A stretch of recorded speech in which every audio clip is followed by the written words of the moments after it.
대한민국에는 수많은 독서 모임이 있습니다. 예전에는 집에서 혹은 도서관에서 홀로 책을 읽던 것이 주된 독서 형태였었는데 말이죠.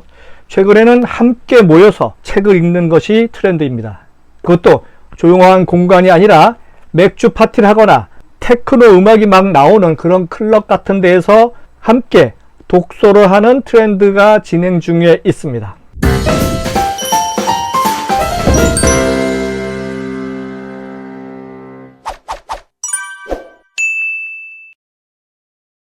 대한민국 정말 책 잘 안 읽죠. 그리고 잘 구입하지도 않습니다.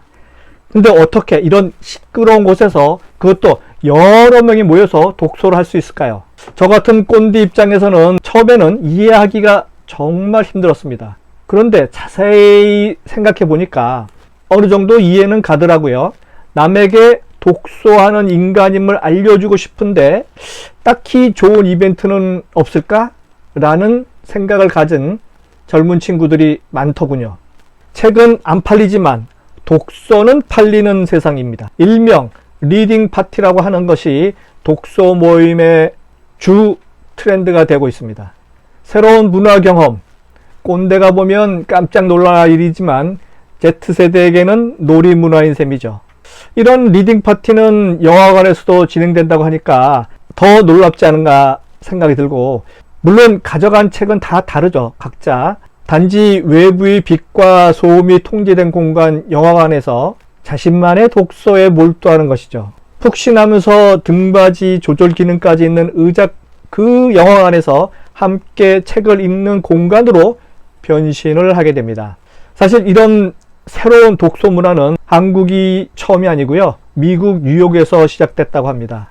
2023년 건물 옥상에서 335 모여서 노래도 틀고 맥주도 마시면서 함께 책을 읽었던 것이 점점 발달해서 리딩 리듬이라고 하는 새로운 형태의 모임으로 발전하게 됩니다. 참가비를 선불로 내고 함께 책을 읽는 장소에 모이는 것이죠. 이 모임을 처음 개최한 벤 브래드버리라고 하는 33세 청년 창업의 변은 아주 간단하더군요.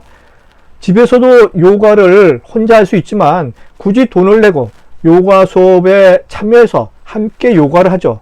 독서도 마찬가지입니다. 라고 말이죠. 미국 뉴욕에서는 주로 브라이언트 공원 잔디밭 혹은 허드슨강 옆에 새로운 조형물 베슬 아시죠? 베슬. 그 앞 광장 등에서 함께 모여 책을 읽습니다. 이런 미국의 집단 독서 열풍이 한국에 와서 독서와 파티라고 하는 연결되지 않을 듯한 조합이 만들어지는 새로운 독서 형태가 자리를 잡기 시작합니다. 이런 독서는 남들에게 보여주기식 형태가 되다 보니까 본말이 바뀐 듯한 느낌도 들죠. 하지만 어떡합니까? 이런 독서 트렌드도 어찌되었건 책을 읽는 시도인 만큼 칭찬해줘야 하지 않을까 싶습니다. 월드 비즈니스 여행 전문가인 유통구단인 저도 이런 독서 트렌드에 발 맞춰서 여행과 독서를 융합한 형태의 비즈니스 여행을 한번 지금 기획 중에 있는데요. 리딩 투어 어떨까요?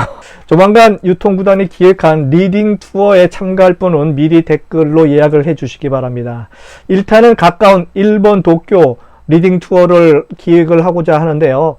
뜻있는 여행사가 있으면 바로 연락 주시기 바랍니다.